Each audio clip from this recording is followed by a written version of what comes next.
자, 우리가 앞에서 허가, 불허가를 내주는 기준 중에서 대지에 대한 기준, 도로에 대한 기준, 건축선 그런 부분들을 개략적으로 파악을 했고 또 추가적으로 뒤에 5절을 가보시면요. 건물은 튼튼한 구조를 갖춰야 되죠.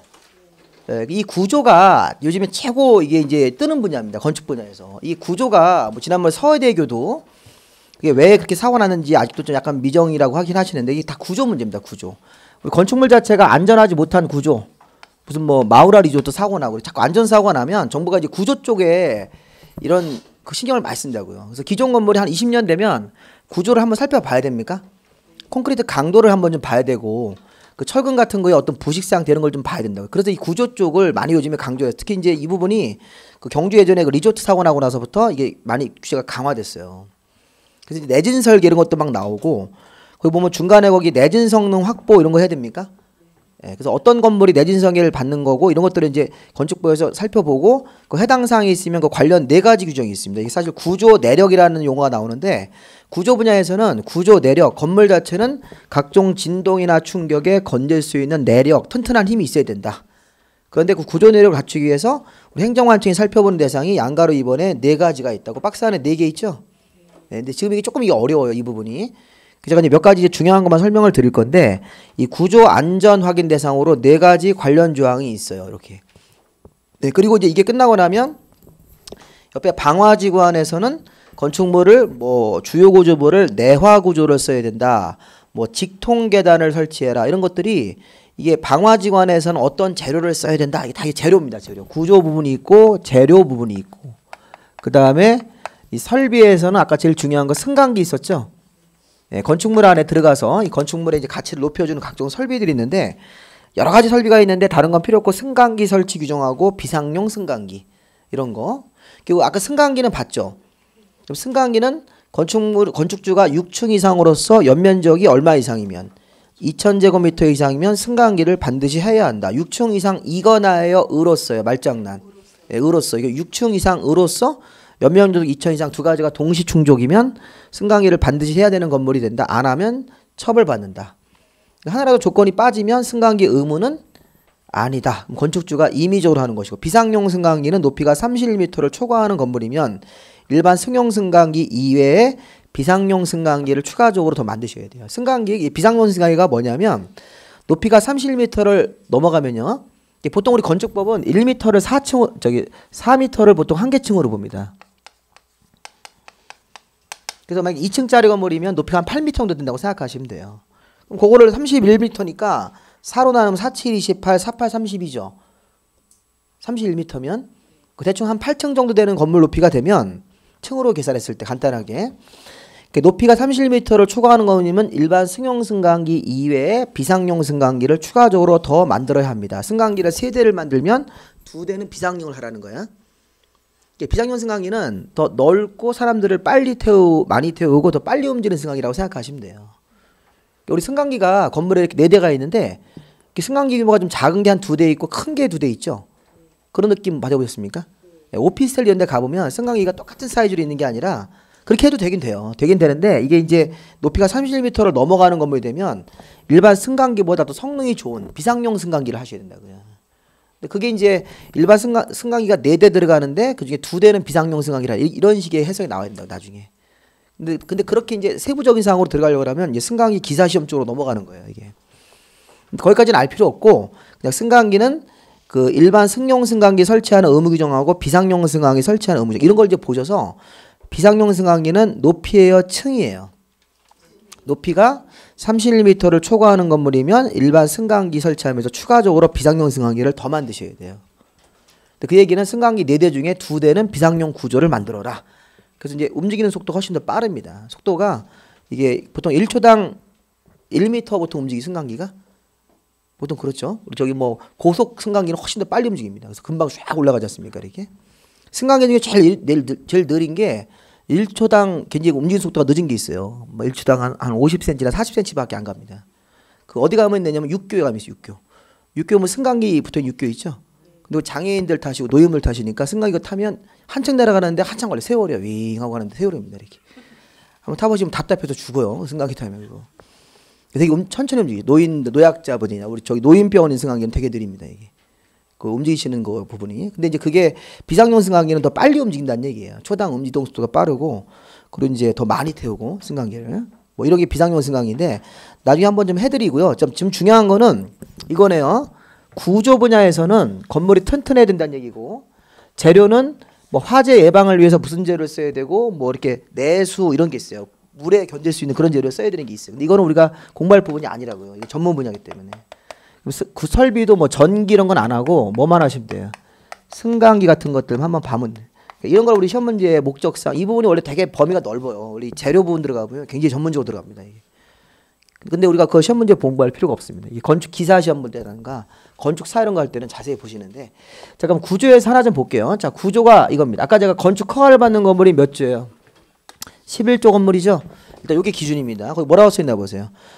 그 양가로 2번에 그 박스 안에 들어가서 그 회색 부분을 먼저 보세요. 국토교통부 0으로 정하는 기준에 따라서 안전 확인을 받아야 되는 건물. 자 이게 무슨 말이냐면 우리 건축법에 국토교통부 0에 보면 구조 기준 수학적으로 계산하는 기준이 있대요. 기준. 자 이 기준을 꼭 지켜서 안전을 확인받는 건물이 어떤 건물입니까? 옆에 건축 허가를 받아야 되는 건물을 건축 대선하는 경우라고 돼 있죠. 이게 무슨 얘기냐면 아까 우리 11조에 따라서 건축 허가를 받아야 되는 건물이면 층이 1층이든 2층이든 안 따지고 층이나 면적 안 따지고 건축 허가를 받아야 되는 건물은 모두 다 국토부 0으로 정하는 기준에 따라서 안전 확인을 받아야 된다. 이 확인을 해서 그 설계자가 설계를 하셔야 돼요. 근데 이 과거에는 이 기준을 지켜야 되는 건물이 3층 이상부터 그렇게 있었어요. 과거에는 그 밑에 칸 내려가 보실래요? 그 내진 성능 밑에 보시면 구조안전 확인 서류 제출 대상. 자, 옆에 읽어볼게요. 구조안전 확인한 건물 중 다음 어느 하나에 해당하는 건물의 건축주는 설계자가 구조안전 확인 서류를 만들어주면 그걸 받아서 착공 신고할 때 구조안전 서류까지 내야 되는 건물이 몇 층부터인가 보세요. 3층 이상. 연면적이 거기 1000제곱미터 이상 이렇게 돼 있습니까? 네, 그럼 이게 무슨 말이냐면 여기 이제 500으로 개정됐죠. 이거 500으로 좀 바꾸세요. 연면적이 500으로 개정됐습니다. 자, 3층 이상 연면적이 500 이상 건물. 자, 이런 건물들은 지금 서류를 추가적으로 제출해야 된다 이렇게 해석하는 거예요. 일단 바꿔주시고 그럼 제가 한번 해석해 볼게요. 아까 위에서 건축 허가를 받아야 되는 건물 맨 위에 건축 허가를 받아야 되는 건물은 설계할 때 국토부 0으로 정하는 구조 기준이 있습니까? 그 기준을 꼭 지켜야 되는 건물은 허가를 받는 건물은 모두 다 그렇게 하라는 거예요. 근데 이게 작년까지는 3층 이상 건물부터 그 기준을 지켜야 됐었다고요. 근데 그 개정돼 가지고 앞으로 건축 허가를 받는 건물이면 이게 층이 1층이든 2층이든 3층이든 안 따지는 거예요. 사이즈가 100이든 500이든 1000이든 안 따지고 허가를 받는 건물은 모두 다 국토부 0으로 정하는 기준에 따라서 안전 확인을 받아야 된다. 이렇게 바뀌었어요. 이게 왜냐면 마누라리주 때문에 그런 거라고요. 그 경주 사고 나가서 또 앞으로 모든 건물은 건축 허가를 받는 모든 건물 사이즈 층 안 따지고 허가를 받는 건물이면 무조건 기준에 따라서 국토부 0으로 정하는 기준을 무조건 지켜야 된다. 밑에 내진 성능도 보세요. 내진 성능도 위에 똑같아요. 건축 허가 대상 건물이면 내진 성능도 확보를 했는지 확인해야 된다. 근데 문제는 제가 이렇게 국토부 0으로 정하는 구조 안전에 따라서 구조 기준에 따라서 안전 확인한 건물 중 층이 몇 층 이상 3층 이상 연면적이 개동돼서 500 이상 건물 높이가 13m 이상 거기까지. 자, 요 정도 사이즈 건물이면 이게 허가를 받아서 아까 좀 전에 국토부 0으로 정하는 기준에 따라서 안전을 확인받는 건물 중 층이 몇 층 이상부터면 3층 이상이면 추가적으로 설계자가 구조안전 서류를 준대요. 건축주한테. 그럼 그것까지 내야 되는 사람입니까? 네, 그게 3층 이상부터 내라는 거예요. 그럼 지금 보세요. 이렇게 해석할 수 있습니다. 지금 보면 만약에 구조 분야에서 시험 낼 때 2층짜리 건물이 있다. 그리고 이 11조에 따라서 건축 허가를 받아야 되는 건물이에요. 그럼 이 건물은 지금 국토부 0이 정하는 구조 기준에 따라서 안전을 확인받아야 되는 건물이 맞다죠? 맞다죠? 아까 제가 국토부 0으로 정하는 구조 기준에 따라서 안전을 확인받는 건물은 층으로 보지 않고 뭐기 때문에 허가 대상 건물이면 모두 다 그렇게 해야 된다. 근데 이 건물이 보세요. 이 건물이 지금 그 설계자가 만들어준 구조 관련 서류를 제출하는 거 제출할 의무는 아니에요. 제출할 의무는 아니다죠. 왜? 이게 지금 국토부 0으로 정하는 기준은 지켰지만 층이 몇 층이니까 2층짜리. 서류를 내야 되는 건물은 이렇게 기준에 따라서 안전 확인을 받은 건물 중 층이 몇 층부터 3층 이상, 건물의 연면적이 500 이상, 그 다음에 밑에 건물 높이가 13m 이상 그 조건이 맞아버리면 이 설계자가 만들어준 구조 관련 서류까지 추가적으로 내야 된다. 건축주가 돈 주고 시켜서 이 서류를 만들어가지고 별도로 또 내야 된다는 거예요. 이렇게. 그럼 이 건물이 4층이면 어떻게 돼요? 4층이면 이것도 해야 되는 거죠. 4층이면 서류까지 내야 되는 건물이 된다는 얘기 이렇게. 근데 하나만 더 보시면 밑에 기술사. 자, 기술사가 우리나라에서 구조 분야에서 최고 전문가가 기술사예요. 기술사. 기술사가 요즘에 돈 되게 많이 버세요. 이 기술사 하시는 분들이 이 수입이 굉장히 많으시더라고요. 우리나라에서 무슨 구조 분야에서 무슨 사고가 날까봐 미리 이렇게 구조 분야 테스트를 한다고요. 근데 기술사가 제일 이거를 갖다 큰 건물 같은 거, 이 서해대교 이런 것도 한번 이렇게 사고 나면 그 유사한 다리들은 다 체크를 해봐야 된다고 하더라고요. 또 문제가 있는지. 그 문제가 되면 그래서 이게 우리나라 일부 다리는 그런 게 있다고 하시더라고요. 그쪽 관련 분야 얘기했는데 이게 이제 지난번에 그 번개가 쳐가지고 이제 선이 하나 끊어져서 이 구조 분야에 문제가 있다고 생각해서 이게 가끔 보면 기상대에서 이렇게 예보해주면 그 다리를 못 건너게 하는 경우도 있다고 하더라고요. 벼락이 자주 치고 이런 다리는 그 벼락 쪽으로 이렇게 많이 쳐서 그 다리의 어떤 구조상에 문제가 될 수 있으니까. 근데 그게 이제 그 번개 때문에 그런지 진짜로 이게 구조상 설계가 문제인지 그걸 지금 이렇게 막 계속 화가 있는데. 지금 뭐 이렇게 번개 쪽으로 낙뢰가 쳐서 그 선이 끊어졌다 이런 얘기가 있고 아니면 이제 이게 바람이 계속 이렇게 부니까 바람의 스트레스 때문에 선이 끊겼다는 얘기도 있고 여러 가지 있더라고요. 그다음에 설계를 하면 또 그럼 설계하신 분들 책임지신다고요. 그래서 그 서해대교 그 설계하신 분이나 감리하신 분들에서 만약에 설계상에 잘못된 부분이 있으면 책임져야 되는 거죠. 설계상에 어떤 과실이 있으면 관련 법에 따라 처벌받습니다. 근데 그 사람들은 뭐라고 그래요? 그건 천재라고 그러죠. 설계는 잘 됐는데 천재 때문에 그렇다 이렇게 되지 않습니까? 그러니까 우리가 무슨 항상 무슨 사고가 나면 천재냐 이냐가 논하잖아요. 그게 뭐냐면 책임 못 지겠다 이거예요. 우리 천재 같은 경우면 책임질 사람이 없는 거잖아요. 이건 불가항력이니까 배상해주고 보상해주고 끝나는데 이 이제 인재다 그러면 그 관련 뭐 공무원들이라든가 문책 받지 않습니까? 그래서 공무원들은 어쩔 수 없는 상황이다 이렇게 얘기하시는 거고 자기 어떻게 보면 이게 날아가는 거니까. 그러니까 이 공무원 하신 분들 리스크가 큰 거예요. 공무원 웬만하면 하지 말고 그냥 우리가 이렇게 일반적인 생활하는 게 낫지. 이게 무슨 사고 나면 맨날 공무원들은 무한 책임이라고요. 이 정부 입장에서는 뭐든지 다 정부 탓이잖아요. 정부가 못해서 그렇다고. 최종 책임은 정부니까. 아 근데 그 사람들은 무슨 뭐 사람 아닙니까? 그 사람 똑같잖아요. 어떻게 그 사람들이 뭐 모든 걸 다 책임집니까? 그런 부분들은 가가지고 그러니까 세월호 같은 것도 어떻게 보면 그 해양수산부 장관님이 그 배 타는 거 구경을 이렇게 다 감시하고 있는 사람이 아니잖아요. 근데 최종 책임은 해수부 장관님이 진다고 하잖아요. 괜히 그 장관 한 달 만에 그랬지 않습니까? 한 달 만에 업무 파악하고 있는데 그런 사고가 터지니까 그 내내 그냥 거기 상주해가지고 처리하시나고 이게 운이 없는 거죠. 그분도 그 해수부 장관 하신 분이 그거 내내 그 하고 나서 그만뒀잖아요. 그 재수 없으면 그렇게 된다고요. 재수 없으면 그분 입장에서는 재수 없는 거라고 그게. 물론 이제 최종 책임은 정부가 져야 되기 때문에 주무부처니까 책임을 지지만 그 해수부 장관이 업무 파악 과정에 그런 일이 생기니까 이제 그런 부분에 대해서 사실 책임을 려면 전임 해수부 장관 책임져야죠. 그 시스템을 못 만들어 놓고 나갔으니까 전임 장관님 어떻게 싹 나가가지고 이제 신임해가지고 된지 얼마 안 됐는데 사고 나가지고 이렇게 책임을 지고 지금까지도 이제 청문회 불려달라고 그렇잖아요.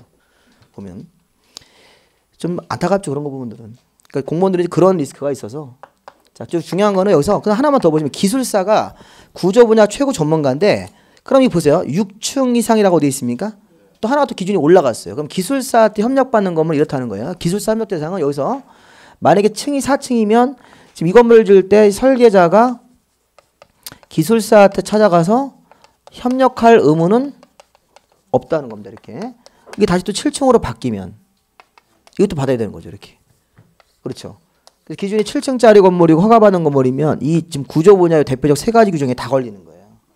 다 걸려서 다 하셔가지고 설계를 만들어야지만 이 건축 허가가 나옵니다. 하나라도 이게 위반사항이 있으면 건축 허가가 안 나온다는 거죠. 뭐 이런 걸 공부하는 거고. 자, 방화지구라는 데가 지정되면 우리 방화지구 어디서 배웠어요? 방화지구 어디서 들어본 것 같은데 우리 예전에 용도지구 우리 국토기획법상 용도지역 용도지구 할 때 경미가 뭐 고시를 보고 이거 할 때 방화지구 있었잖아요. 그 방화지구가 땅에 지정되면 건축법에 따라서 건물을 지을 때 건물의 주요 구조부나 외벽을 내화 구조로 써야 돼요. 방화 구조로 쓰는 게 아닙니다. 불에 견딜 날짜를 써서 내화 구조로 써야 되고 또 건물의 재료를 불연 재료를 써야 되고 이런 것들이 막 나온다고요. 그런 나쁜 점 우리가 배우실 거니까 그렇게 보시면 되겠고. 그다음에 직통계단 좀 볼까? 직통계단. 직통계단은 계단까지 뛰어가는 거리가 30m 이하가 된다 이런 얘기입니다. 그러니까 직통계단이 불이 났을 때 계단으로 대피해야 되죠. 만약 6층짜리 건물인데 5층에서 불나면 계단을 통해서 6층으로 빨리 옥상으로 올라가셔야 되고, 만약에 2층에서 불나면 2층에 있다가 불이 나면 우리가 이제 지상으로 이렇게 계단을 통해 내려오시면 되겠죠. 이렇게. 지상이나 옥상으로 가면 피할 수 있으니까. 근데 문제는 이게 건물의 평면도가 이렇게 단면도가 있을 때 보통 이제 계단을 즉 사이드 쪽에 이렇게 내는 경우가 있습니다. 여기가 복도고 계단이죠. 보통 이 그림이 이제 우리 건축과 공부하는 학생들이 많이 공부하는 공부인데, 이렇게 있으면 여기서 방이 있어요. 방. 이게 1번 방. 이 방 2. 이렇게 오피스텔 같은 거 생각하시면 돼요. 업무용 시설 같은 거. 방 3인데 여기서 방 3이 제일 위험하죠. 불났을 때. 제일 계단으로부터 거리가 멀잖아요. 그러니까 이 출입문 같은 경우가 우리 출입문이 이렇게 있다고 치고 이렇게 출입문이 이렇게 열고 나가는 단기시호라는 출입문 같은 게 있습니다. 여닫이로. 그래서 우리가 제일 이 방 세 번째 방이 기준입니다. 세 번째 방 기준에서 이 출입문에서 제일 먼 데가 여기예요. 여기죠. 여기서부터 이렇게 출입문 가는 거, 여기서부터 가는 거하고 여기가 제일 멀잖아요. 대각선 방향이니까. 그럼 가장 먼 위치를 점을 찍어서 직선으로 최단 거리로 나가가지고 복도를 지나서 직선으로 나가지고 계단까지 도착하는 거리가 30m가 되셔야 돼요. 이게 기본 설계 때 계단의 위치를 정하는 방법입니다. 그래서 만약에 이게 거리를 잡았더니 이게 33m가 됐다 그러면 계단의 질 안쪽으로 당기고 방을 뒤로 밀어야 돼요. 이렇게. 그래야지 얘네들이 방에 가는데 30m 안쪽으로. 거기 보시면 그 얘기입니다. 그 직통 계단까지 거리가 건물의 피난층 외위층에서 피난층으로 내려갈 수 있는, 그러니까 피난층이 보통 1층이나 옥상층인데 피난층으로 내려갈 수 있는, 피난층으로 통할 수 있는 직통 계단을, 그러니까 계단까지 거리가 거실의 각 부분으로부터 계단까지 가는 보행 거리가 얼마 이하가? 30m 이하. 근데 이게 이제 변합니다. 50m로 막 예외로 바뀌고 막 40m로 바뀌는 그런 게 있어요. 건물 자체를 불연제로를 쓰면 안에 이제 연기가 안 나는 구르면 50m까지 거리를 멀리 할 수 있습니다. 계단까지 가는 거리가. 그래서 그런 게 있는데 공장은 100m도 있고 막 그렇습니다. 가장 원칙은 30m예요. 보통 원칙으로 내요. 자, 어디서 각 거실, 이 거실이 방이에요. 우리 건축물 안에 실내 공간들은 다 거실로 보는데 거실로부터 계단까지 가는 거리가 얼마가 되십니까? 30m 이내. 그럼 이게 가장 먼 방이 30m 이내면 가까운 방들은 30m 이내가 되겠죠. 이렇게. 그래서 가장 먼 위치를 잡아가지고 30m 이내를 잡아주면 이 계단까지 위치가 딱 잡히는 겁니다. 이래야지 불났을 때 신속하게 대피할 수 있다는 겁니다. 불이 났는데 계단까지 거리가 100m예요. 복도 연기 막 쫙 있는데. 그럼 죽는 거죠. 네, 계단 가다가 복도에 죽는 거라고. 그래서 이제 우리가 이 화재가 났을 때는 그 유독가스 같은 게 제일 많이 발생하니까 그런 거를, 그래서 30m가 불났을 때 사람이 숨을 참고 뛰어갈 수 있는 거리라고 하는데 그렇게 얘기하시더라고요. 30m가 이렇게 화재가 났을 때 숨을 참고 갈 수 있는 거리다. 근데 계단 가니까 계단 연기가 차 있으면 어떻게 해요, 그렇죠? 보통 우리가 그래서 이 계단도 사실 나중에 배우실 건데 이 계단이 이렇게 여기 문 같은 게 막혀 있는 계단이 있죠.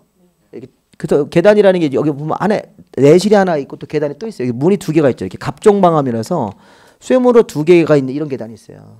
그래서 계단 자체가 이런 계단으로 만드셔가지고 여기서 이제 이 공간 자체가 연기를 차단하는 기능이 있습니다.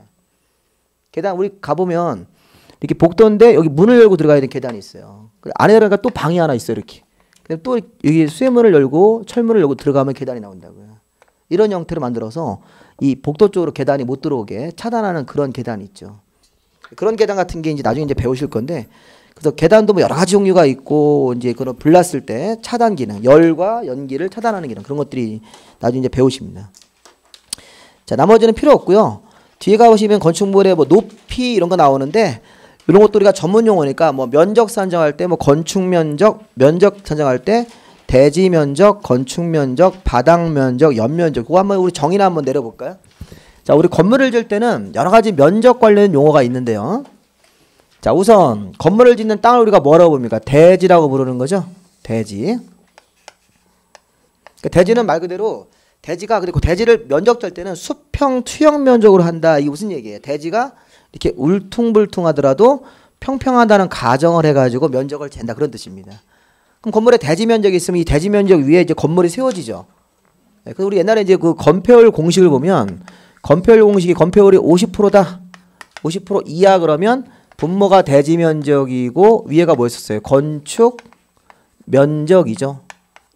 그래서 건축 면적이라는 게 뭐였습니까? 이게 건축물이 이 대지를 차지하는 이 땅 면적이죠. 이 대지 면적이죠.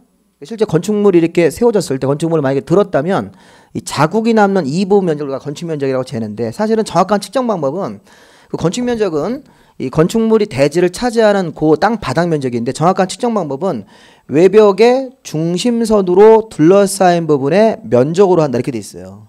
사실 건축 면적은 이렇게 재는 거래요. 건축 면적은 이 건축물에 외벽이 있어요. 이렇게 벽이 있다는 겁니다.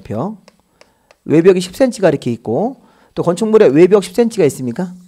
이렇게 있으면 이 벽의 외벽면에서 외벽면까지 재지 말고 이 벽에 무슨 선을 찾아서 중심선. 그 중심선을 가상으로 찾아서 중심선의 안쪽으로 둘러싸인 이렇게 요 안쪽으로 둘러싸이면 요거로 건축 면적을 정확하게 재는 거라는 겁니다. 중요한 포인트는 건축 면적을 잴 때는 외벽의 내부선이에요, 외부선이에요, 중심선이에요. 중심선으로 그 건축 면적을 딱 계산해서 이제 확인하겠다는 겁니다. 그래서 만약에 이런 얘기죠. 건폐율이 50%고 대지 면적이 1000이다. 1000. 이 대지가 만약에 1000이라고 가정을 한다면 이 계산상에서 건축 면적이 최대 얼마가 나옵니까? 이거 이하로 한다면 500이 나오겠죠? 500이 나옵니까? 나오죠. 그럼 500이란 면적은 여기 파란색 부분 외벽의 무슨 선?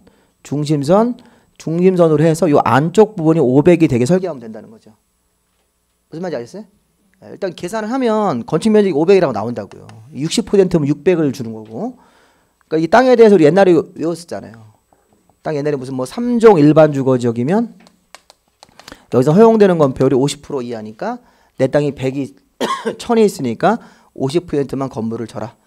그럼 이 사람은 500이라는 그 정도를 건축 면적으로 허용받았습니다. 건축 면적은 설계도를 낼 때 여기 끝에서부터 지붕의 외벽면으로부터 외벽면이 아니고 내부면도 아니고 도로의 가운데 중심선이 있습니까?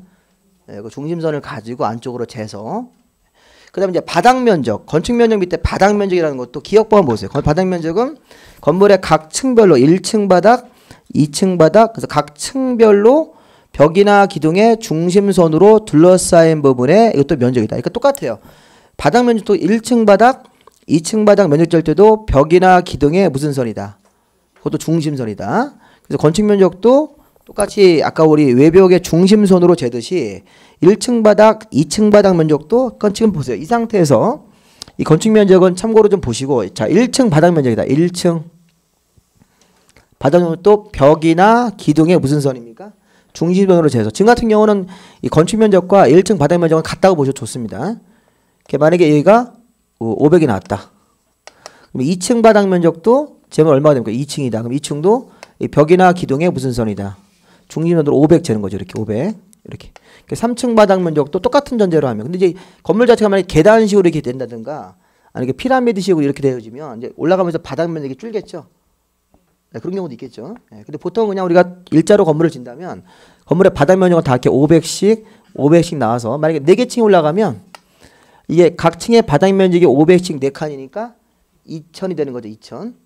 네, 2000 되는 건 무슨 얘기냐면 아까 우리 용적률 공식에서